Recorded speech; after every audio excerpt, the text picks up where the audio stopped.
Live stream looks correct today. I'm such a techno idiot. Yesterday we had a kind of a dark screen and I was only on the little screen and I couldn't get my YouTube clip to play. And I don't know, but I'm coming at you from Kerrville any way I can. And why do I do that? Because I love you with all of my heart and soul, every one of you. And whoever you are, wherever you are, you know, I throw that love out there to you, and I do it because I'm driven by this feeling that I got to contribute everything I can before I go, and I'm gonna go just like everybody. You know, I've seen people pass away, and it's gonna happen, baby. And the minutes are ticking down here. And what are we gonna do? What are we gonna do? I love you, and so if it's just one of you, you know, I'm reminded about the parable of the starfish, the story, you probably heard it, but I got to tell it because it's one of my favorites. This old man sitting on the back porch of his beach house day after day, and he sees a little boy walking down the beach, and the little boy is throwing things out into the ocean. And the old man finally gets curious, and one day he goes out there to see what the little boy's doing. And out there on the beach are all these squiggling little starfish that have been thrown in by the surf, and they're writhing and twisting in the sun, and they're dying. And the little boy's picking up the starfish and tossing them out in the ocean. And he says, "Hey, little boy, what are you doing?" And he goes, "Oh, saving starfish." And he goes, "Saving starfish?" He goes, "Yeah, they'll die if they're here on the beach. So I throw them back out into the ocean."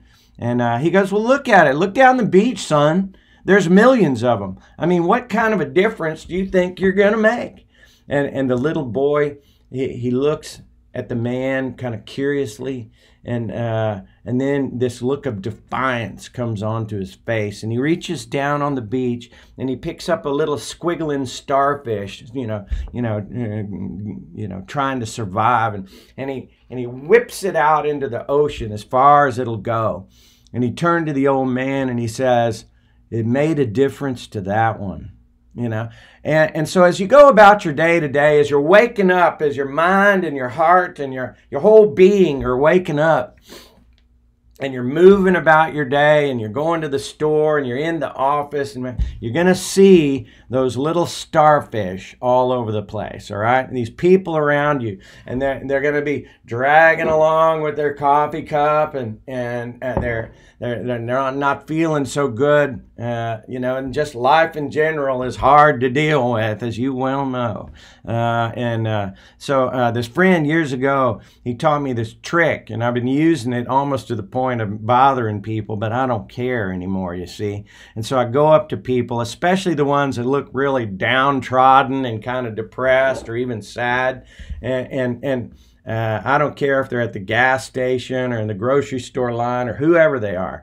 I go up to that little starfish and I say, "Hey, have I told you that I loved you today?" And most often, they will respond with a smile and a positive, and they'll say, "Why, no, you haven't," or why, thank you," or "I love you too."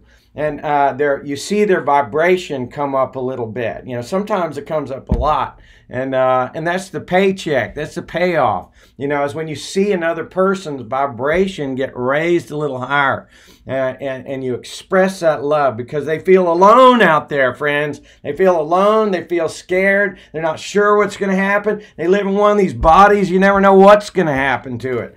You never know what's going to happen with the economy. And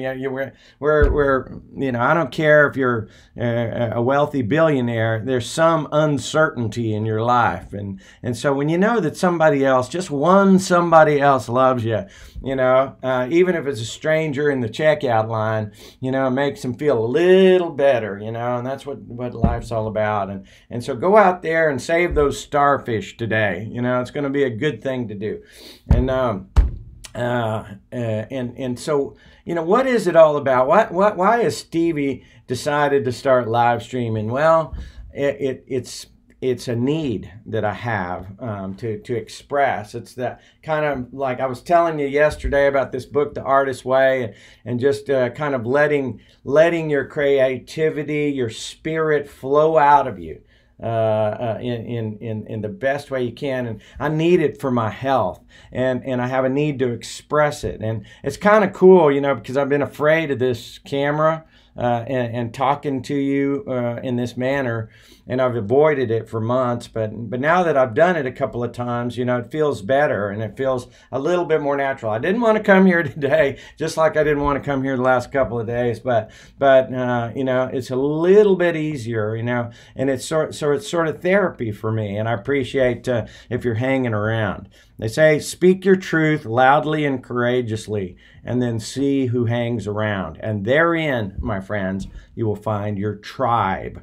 All right, and I've noticed as I talk about some of these more off the reservation kind of subjects, that there are people, all of a sudden they sort of wake up, they hear me, and it's like I'm speaking a foreign language to them, you know, and they're like, wow, you know, something happened to me one time. I don't know, it's that authenticity that you're a unique human being just like everyone else, just like the fish and the birds and the plants. There's no two are the same. And so why are you trying to be the same? You know, you see these people, they're shrouded, they're cloaked in this blanket called normal. Normal. I got to be normal so I'll fit in. It's this weird sort of need between the need to belong to a group and the need to express one's own intuitive individuality. And these things grind against each other. I don't want to be different, so I'll be emotionally abandoned from the group. You know, you don't want that, God. You know, then I'll be alone in the world. I won't have my tribe. You know, but on the other hand, you know, you've got this individuality, this whole spiritual uniqueness that's coming along, you know, and it's growing. It's like in the terrarium, you know, you picture what a terrarium looks like, you know, and the plants, they grow in the terrarium, and inside it's a controlled environment. It's nurturing and it's protected from the outside elements. And you grow inside that terrarium very well, maybe for a long time. But if your plant, your natural spiritual plant keeps growing and growing, all of a sudden it gets to the top of the glass, and instead of growing straight up toward the sun, it begins to get contorted, and it has to conform to the inside of that glass, and it gets cramped.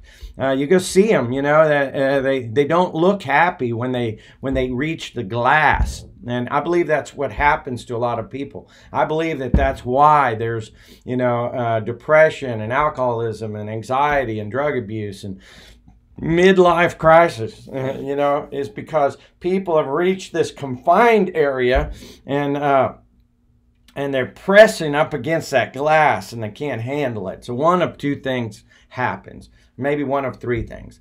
You either die inside the glass because you just can't handle it, or you conform, and many people conform to the inside of the enclosure. Or you're strong enough to bust out of that goddamn glass, and you reach for the sun, and you may go through a period of recovery after that. You know, I can tell you from personal experience, if you break the glass on a terrarium where the plants are all crammed in there, what'll happen? Well, they're not just going to immediately spring for the sun, okay? They're not just going to say, yay! You know, all of a sudden, you'll take that glass off, and they will still look like the shape of the terrarium where they were confined. And it may take weeks or months, you know, for them getting their own sunshine to sort of, you know, realize they're not in the enclosure anymore. You remember in that movie, The Shawshank Redemption, when they let Morgan Freeman out of jail, and he had been in there for 50 years and told what to do inside all these parameters of, you know, it's a mental prison as well as a physical prison. And he said, you know, he couldn't even go to the bathroom without somebody giving him permission, right? He didn't know how to live outside of that enclosure. But with time, once you sort of break out of the glass, you know, and you realize that many of these rules that society has imposed upon you are nothing more than an invisible sort of force field, an imaginary force field. It's not necessary.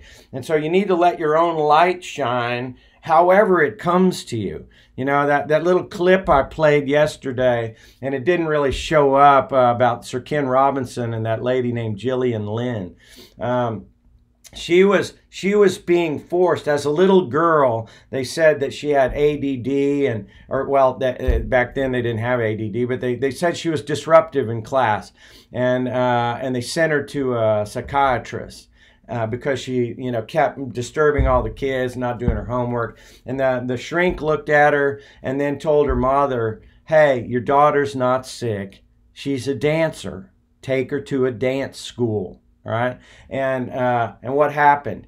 She said, all of a sudden, I was in a room with people like me, people who had to move to think.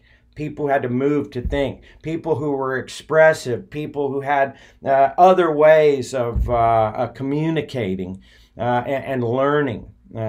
So she was unique. And another therapist might have given her a drug and told her to calm down, you know, but and that's what we're doing to people. It's another form of mental terrarium, you know. These kids, I mean, look, if you took a Labrador Retriever and you try to force it into a classroom, a little puppy, and force it into an enclosure every day where it couldn't run around and move around, it couldn't run full throttle, you know, at least once for a good long couple hours every day, you know, what would you have? You'd have an insane Labrador Retriever. That's what you'd have, you know. And so what's your solution? Instead of letting it do what it naturally is supposed to do, you know, give it some drugs and make it calm down, all right? Does that sound like insanity to you, all right? Well, that's what we're doing to millions of our kids. That's what we're doing. The pharmaceutical companies love it, all right, because they get to sell them all these drugs, you know. Now, we used to beat the kids, right? That's problematic too, although I will say from personal experience that I had this, you know, ADHD or whatever it is when I was in school. And when they sent me down to the coach and he hit me with that paddle one single time, you know, I was quiet as a lamb. I didn't have it anymore, you know, but that was problematic too. I believe the whole education system has to be geared, as does Sir Ken Robinson, that we have to gear it towards the children, not gear the children towards, you know, some behavior and commodity that we're trying to mine out of them. Strip mining their brain for certain kinds of behavior and certain kinds of knowledge, you know, reading, writing, arithmetic. These things are important, but they are only part of the whole human animal, all right? And I just think that the whole education system's got to be revamped, or you're going to have a lot more crazy people running around. The whole thing, the whole human brain, that left-right brain, is the core of what drives me, and it drives me to just pour out this message authentically. I don't really have any kind of script. It comes to me, baby, and I don't care what you think about it. I can't care because that's what slows me down, you know. So if you like it, great. I love you. If you don't, I love you anyway. But it's going to flow out of me authentically. You know, I often talk in movie scenes, you know, because I've watched so many movies. And there's this one scene that really grabs me in that movie Walk the Line with Johnny Cash. And so young Johnny Cash and his band have gotten an audition with Sam Phillips at Sun Records. And they're in there just doing their best to try to play a tune that he'll like. And they're playing this thumpy little gospel song, you know. Oh, the day that Jesus saved me, saved my soul. Oh, the day that he forgave me, made me whole. He took away my heavy burden, Lord, to give me peace within. You know, and Sam stops him. And he says something, it's just indelible on my soul. He says, hold it. Y'all got anything else? You know, he says, you know, I can't, gospel music like that doesn't sell. And I don't market things that don't sell, and that won't sell. And Johnny says, well, you didn't let us bring it home. All right, he says, and Sam goes, bring it home? He goes, okay, let's bring it home. Let's say that you were hit by a truck and you was laying out there in that gutter dying, and you had time to sing one song, okay? One song that would let God know how you felt about your time here on earth. One song that would sum you up. You telling me that's the song you would sing? That same old Jimmy Davis tune about your peace within and how it's real and how you're going to shout it? Or would you sing something different? Something real. Something you felt? Because I'm telling you right now, that's the kind of song that people want to hear. That's the kind of song that truly saves people. It's not about believing in God. It's about believing in yourself. And that changed Johnny's whole career. I don't know if that scene was true in Johnny's life, but that's a great speech, okay? If you were hit by a truck and you had a chance to do one little thing, if you got cancer, if you're, you know, it's funny how people's lives change when death is on the line, you know.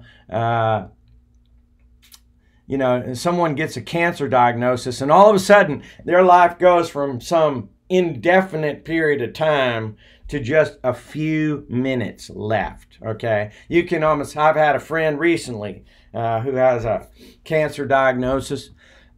She's now examining options for natural treatment or chemotherapy, and her life has shrunk down to just a few minutes, okay? And there's a beautiful thing that happens when this happens, okay? You might as well do it now, all right? Because you only got a few minutes. But all of a sudden, all of your whole life gets crammed in to this new timetable. And you're just like, wow, I wonder how many days I got. I wonder how much I got. What am I going to do? What things, the stuff that I thought was important yesterday, it's not as important today. There's other things that are really important. You know, I had a Sunday school teacher one time. His name was Zig Ziglar, and the famous motivational speaker.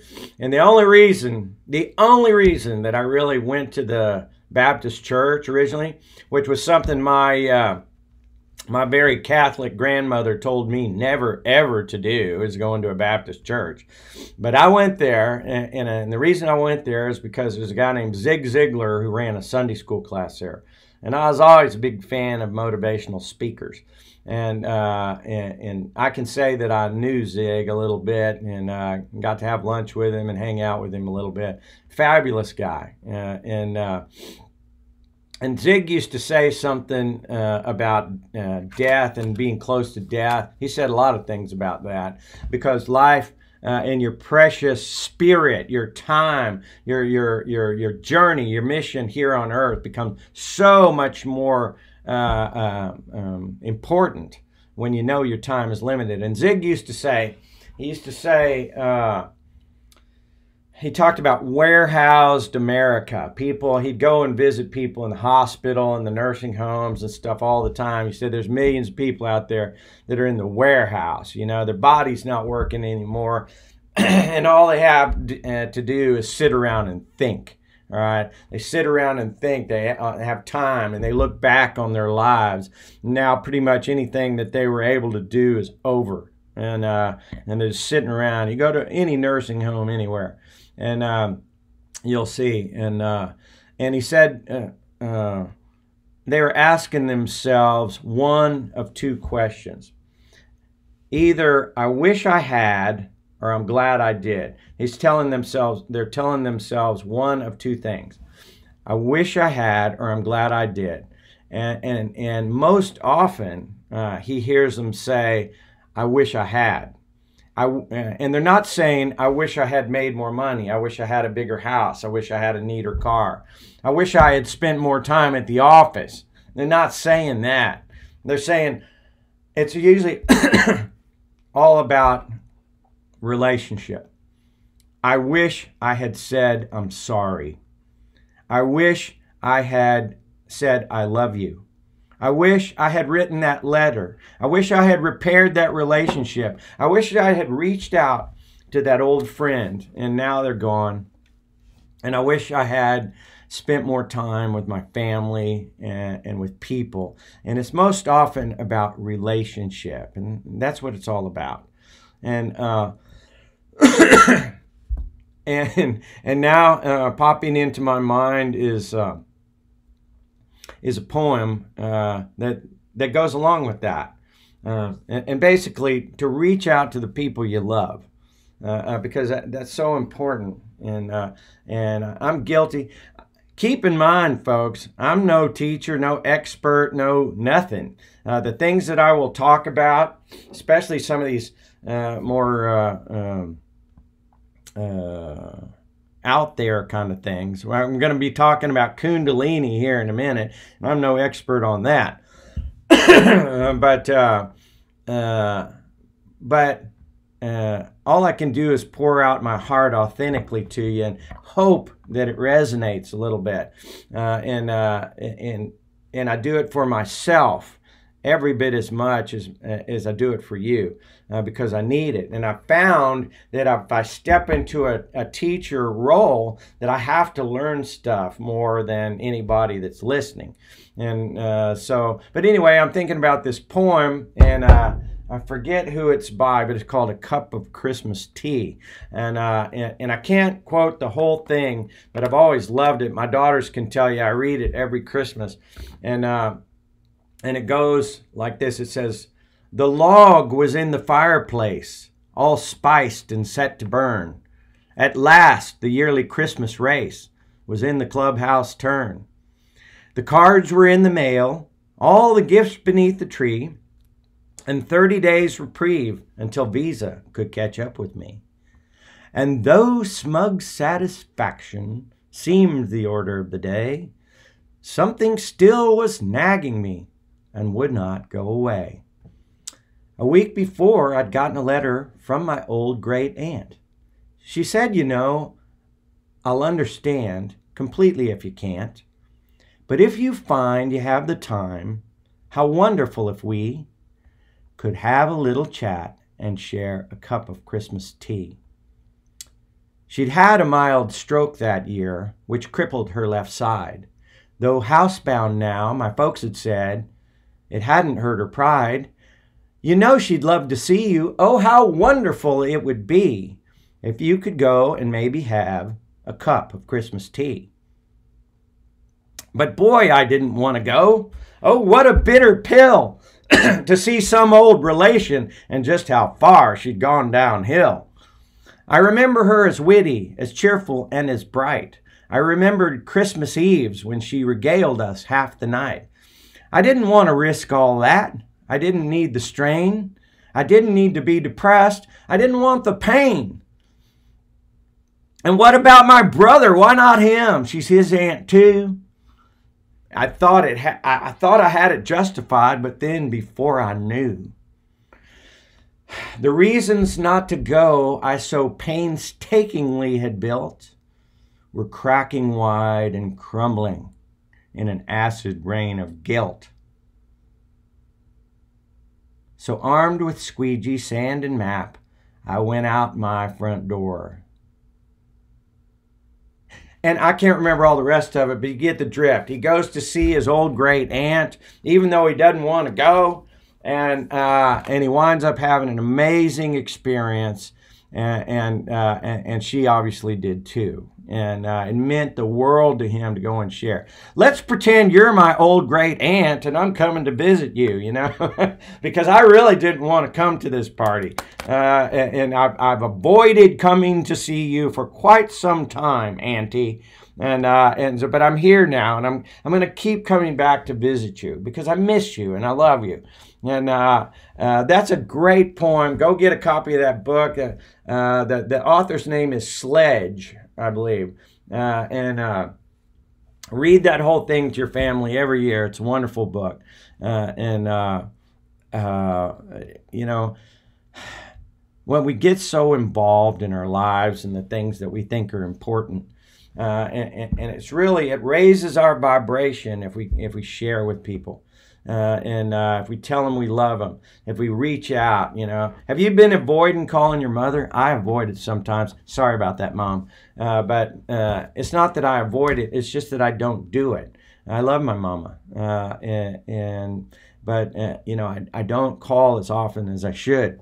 And you never know how many minutes you got left. You know, cook your life down to a few more minutes. If you're my age, especially, and there's millions of you baby boomers out there, you only got a few more minutes, all right? If you're 60 years old, like I am, you've already seen some people die, and it's, you know, your number's almost up.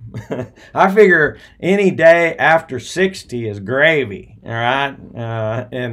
You're just not sure how long you got. So make the most of it. Go and sing your one unique song, all right? Get out there and share with people because it's important.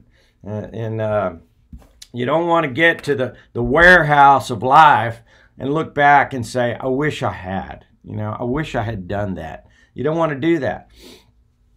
And so, you know, go and do it today. Take the flowers today, not when the funeral comes, okay? Go buy the fucking flowers. Sorry about that. I'll try to avoid being my base metal self, okay? But I am, just a little bit about me, I am an old sailor from way back. When I left high school, I didn't go right to college. I went to work in the oil field, in oil exploration, and I rode around on ships, and I was in remote camps with all kinds of military people, and you know, ship captains and helicopter pilots, and you know, all sorts of folks, and it was an amazing time. I was driven to adventure by Johnny Quest and Marlon Perkins and Jacques Cousteau.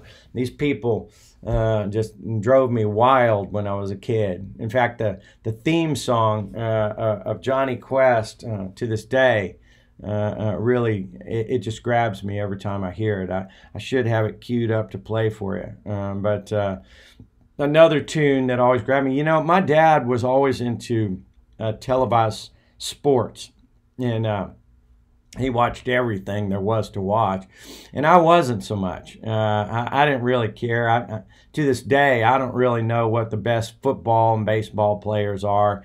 I mean, I like watching a good game, especially at the end of the season, but I don't really, you know, I usually don't even know who's playing in the Super Bowl until, you know, right until it gets here. So I'm disconnected. But on Saturday afternoon, I believe it was, that show, ABC's Wide World of Sports, came on. And I never, if I could help it, I would never miss the opening of that show. And it wasn't because I wanted to watch the sports. It was because of that music. The vibration of that music just drove me wild, all right? And there's something about music and your favorite music that is so inspiring. And I just remember that dun-da-da, dun-dun-dun-dun-da-da, spanning the globe to bring you the constant variety of sports, the thrill of victory and the agony of defeat, and dun dun dun dun dun dun dun dun dun dun dun. ABC's Wide World of Sports, man, I get goosebumps just thinking about it. dun dun dun dun dun dun dun dun dun dun dun dun dun dun dun dun dun dun. You know, it just vibration. Raise the vibration any way you can. Okay, and if you got a favorite tune, you got a favorite motivational speaker. I got several of them. You ever listen to Les Brown? Les Brown tells this amazing story and of how he got there. And Les Brown is now a motivational speaker, and he's, I think, got his own radio show. He's just a phenomenal speaker, big old black guy, and Les Brown tells this story about how he got to be a radio DJ and his own announcer. He said he went down this radio station, the town where he lived, and there was like a Mr. Smith or whoever was the station manager, and he showed up there one day dressed real nice, and they led him into Mr. Smith's office, and he says, "Hello, Mr. Smith, my name's Les Brown, and I want to work for you." And he says, "Sorry, kid, we don't have any jobs here. You know, thanks anyway. Goodbye." And he goes, "Yes, sir. Okay." So he comes back the next day, and he says, "Hello, Mr. Smith, I'm Les Brown, and I'm looking for a job here." And he goes, "Hey, you were here yesterday. I told you we didn't have any jobs." And he says, "Oh, yes, sir, but I just want to make sure nobody died or got fired." And he says, "Now, get out of here. I don't have any jobs." And the third day he comes back. "Hello, Mr. Smith, I'm Les Brown. I was just looking for a job here. I want to go to work for you." And he goes, "I told you we didn't have any jobs." And he said, "Yes, sir. I just want to make sure nobody died or got fired, but I'm ready to go to work for you." And the guy gets pissed off, and he says, "Go get me a cup of coffee." And the next thing you know, Les is sweeping the floor there, you know, mopping the floors and doing, he's the janitor, basically, at the radio station. So he got his foot in the door. And then he's thinking up, he's envisioning who he's going to be. He's going to be a DJ, and he's preparing. Very important when you have a big vision is that you start to prepare somehow. Stevie's got a big vision. It involves talking to you. I don't know exactly how that's going to be, but I'm trying to prepare, And so Les, he's preparing, you know, for whenever he gets on the radio. He's got this spiel down. He's telling it to himself every day. And then one day, Mr. Smith calls him up. He says, "Les, old Joe, the DJ, he didn't show up." And Les said, "Yes, sir. I think he was out drinking again last night." And then he goes, "Yeah, you're probably right." And he says, "Do you know, you think you can find me another replacement? Because you got to go on the air here in 30 minutes or something." And Les goes, "Well, I'll look around, sir." And he hangs up the phone and goes, "That guy must think I'm crazy." And he calls up his mom. "Mom, you know, tell everybody that I'm going to be on the radio." So he calls Mr. Smith back and says, "Mr. Smith, I can't find anybody." And he says, "Okay, Les, look, you know how to work the controls in the in the radio station?" He says, "Oh, yes, sir. I know everything." He goes, "Okay, well, don't say anything. Just you know, put the music on, okay, during this segment." He goes, "Yes, sir." You know, hangs up the phone and goes, "That guy really must think I'm crazy." And so he gets in there, and he's got his whole spiel, and he's like, "This is Les Brown, the baddest and the greatest, the only one that will ever be, blah, blah, blah, blah, blah. You're going to, you know, I'm going to rock your world." And from then on, Les Brown was a DJ. He realized the first phase, or the second phase of his vision. First phase was to get his foot in the door. Second phase was to get on the radio. Next phase was to get his own radio show. And after that, the world was his oyster, all right? And I love that story. So whoever your favorite motivational speaker is, Tony Robbins or Zig Ziglar or any of them, listen to them often, and they'll jazz you. They'll raise your vibration. It's so important. Get your vibration higher and higher. And try not to do the things that you know are going to lower that vibration. You know, are you aware that alcohol is a liquid chemical depressant? Okay, it's not a stimulant. It may be a painkiller, all right, but it lowers the vibration. And so, I mean, I like a good glass of Cabernet Sauvignon as much as the next guy. But I try my best not to drink alcohol. All right, I don't know if you can do that. Other things too, you know very well. I'm not going to start beating you up about your habits, but you know what it is. And try to raise the vibration, you know, with the nutrition and stuff. Are you cramming your body full of crap every day?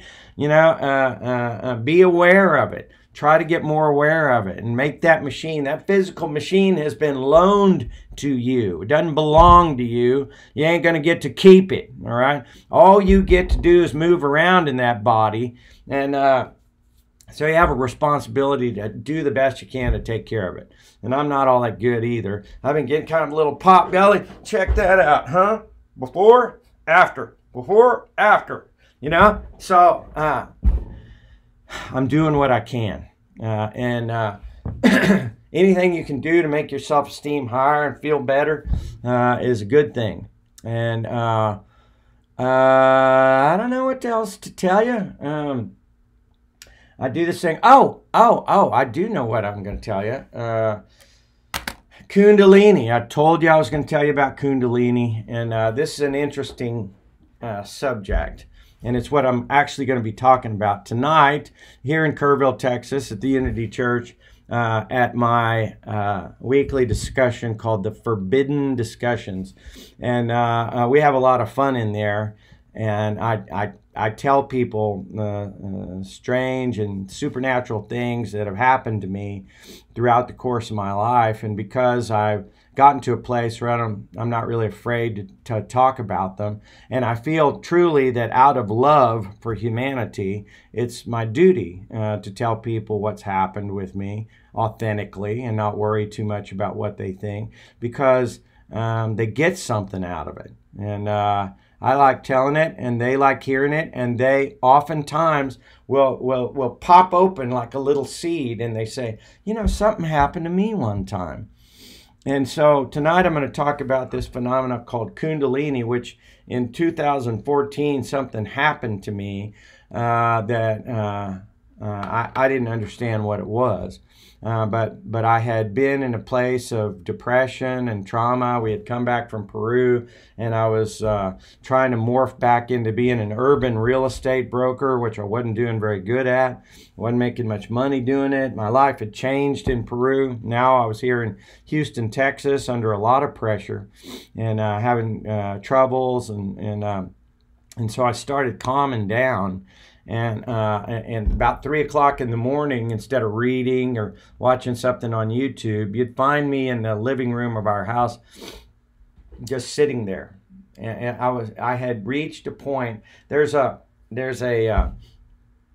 scientist that some of you may have heard about in school. It's B.F. Skinner. All right, he's the one that he did a lot of experiments with mice, behavior experiments. And he created the Skinner box, and he would put these mouse in a box, and the mouse would press one lever, and he would get food, and he pressed the other lever, and he'd get a mild electric shock. All right, and so the mouse quickly learned that he could get food with this lever, and he never touched the other one. But then that sneaky B.F. Skinner, he'd switch the levers, and so the mouse would press the food lever and get a shock, and then he pressed the shock lever and get some food. And so he would learn to switch levers, and it was behavioral science. And so, but then what happened was B.F. Skinner started randomly changing the levers, so the mouse didn't know which was going to shock him and which was going to give him pleasure. And so what did the mouse do? The mouse eventually, when he realized he couldn't figure out the puzzle, he became lethargic, and he just started sitting there, and he wouldn't play the game. He wouldn't touch the levers anymore. And when he couldn't really learn what to do, he just stopped playing and laid down on the bottom of Skinner's box and did nothing.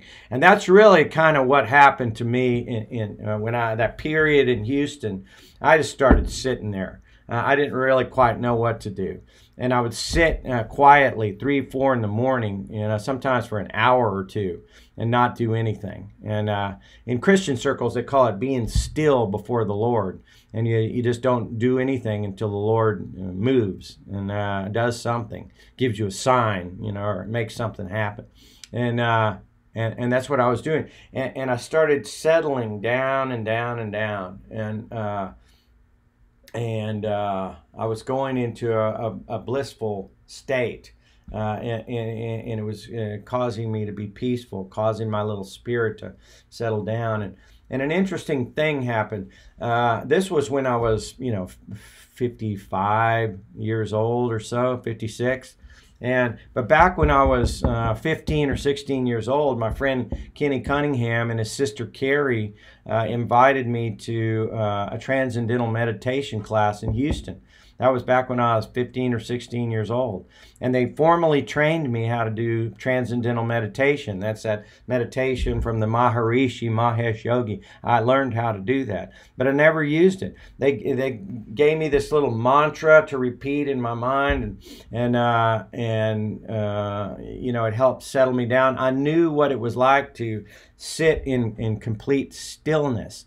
All right. But as I went, forward in my life through, 30, 40 more years, I didn't use it. I never used it. Every once in a while, I'd kind of remember how to do it.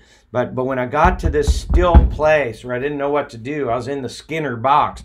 All of a sudden, I started slowing down, and that mantra started coming back, and I started repeating it in my mind and kind of settling me down. And the electricians will tell you that the lower the resistance in a wire, the higher the energy flow is. And I believe that has a bearing here, because what happened eventually was, it was on June 14th of 2014, I was sitting at the kitchen table of my house in Houston, and my wife and daughters were gone, and the house was very quiet and still, and I was doing this meditation, and I was sitting there all by myself, and all of a sudden there was this pulsating that happened and started at the base of my back, right towards my tailbone. There was a pulsating feeling that started to happen, and it began to run up and down my back, my spine, and it was pleasurable, but it was powerful and kind of scary. And eventually it started moving, pulsing up and down my back, and it actually started radiating out every nerve ending of my body. And like I say, it was frightening but exciting at the same time. I didn't know what it was, and I stayed real still, and I didn't want to disturb it. All right, whatever it was, I didn't want to bother it, because I wanted to see where this was going, and it kept getting stronger and stronger, like a pulse, and it started feeling like I was holding on to an electric fence, or an electric wire, and I couldn't let go. All of a sudden, it was just like vibrating, and then as it got stronger and stronger, all of a sudden it went boom and blew out the top of my head. All right, and it was like this energy shot into outer space, and I didn't know what to make of it. I was just like, and it felt like there was a shot of energy coming from outer space straight into the ground, and I was just I was amazed, and I just hung on until it let me go. All right, and I just kind of collapsed in a heap there at the kitchen table, June 14th, 2014, about 2 in the afternoon, and I cried like a baby. I mean, I cried and slobbered for 15 minutes after that, and it felt like I'd had a baby, and I didn't know what had happened, and I was just like, whew, what was that, And so I went later and I looked up high energy experience during meditation. And the word that routinely comes up, of course, is Kundalini. Kundalini. Kundalini. All right. And this came up, and I started reading about it. And it's basically a Buddhist Hindu term, which has to do with the latent divine female energy that resides at the base of your spine. And mind you, I had no knowledge of any of this before this happened. It's funny how, like when something happens to you, like when I got malaria in Colombia, which I'll tell you about sometime, all of a sudden I wanted to know, what the hell is malaria? What do I got? What's it doing to me? So you learn about things when you get them. And so I started learning about Kundalini when I got it. All right. And what it told me was that there's this latent sort of feminine divine energy, very powerful energy that resides at the base of the skull or at the base of the spine. And at a certain point, it starts to shoot up. It activates and shoots up. And it does that very thing that I just described. Shoots up the back, opens the chakras, if you know what those are, which I sort of did. But they're energy centers that run up and down your body. And it's an activation process. And so what does this mean? Did my life all of a sudden miraculously change? And now I knew everything and could do anything and was enlightened? No, that's not what happened. But what I associate it with, now that I've had some years to reflect back on it, it's very much like a seed. All right, a seed. Picture a seed. There are many kinds of seeds. All right, a ryegrass seed. If you put it in the ground and water it, it'll pop out in a week or two. You'll have ryegrass. Okay, but if you take a bluebonnet seed and you put it in the ground, you can water it and nurture it and put it in the best ground, and you will not see a plant come out of there for 20 years, okay? Bluebonnet seeds will not pop for a very long time. And so that's why we don't all sort of have this experience at the same time. And some seeds don't pop out. And so what does that mean? Well, picture what a seed looks like. You've probably seen a picture or a little video when that seed somehow miraculously cracks open, all right? It cracks open down there in the ground. And then it doesn't instantly turn into a tree, all right, or a plant or a corn stalk. That seed pops open, and then the little the root and the plant, they start to slowly wiggle their way out, and they start seeking, all right? They instinctively start to seek, all right? And that plant pushes its way through the hard dirt and starts instinctively seeking the surface, all right? And it's real difficult and, tight packed down in the ground most of the time. And that's just what your spirit is trying to do. When you have this experience, it will start seeking and searching. And that's, as I look back over the last 5 years, that's what's happened. All right? That's my honest, authentic human being experience. Is that I started searching and questioning. That's when a lot of my difficult questions in the Baptist church started coming. I started asking questions that nobody wanted to hear. All right, I had too many questions, and I started seeking honest answers to big questions, and that's what this little plant does. So we are organic, natural creatures, just like the plants, just like the little chick. It knows when it's supposed to peck out of the egg, just like the butterfly that turns. Interesting thing about butterflies, when that little worm goes into the cocoon, it doesn't just sort of sprout wings. It turns completely into a goo. All right, it turns into a goo and a liquid form, and then forms a completely new creature. All right, how does it do that? All right, how does any of this happen? All right, and so the seed pops out in this Kundalini kind of experience, begins to seek and search, and then it bursts through the surface, and all of a sudden it feels the sun, all right? The sun's there shining on it. It's like, all right. And so then it feels better. And if you've ever seen a slow motion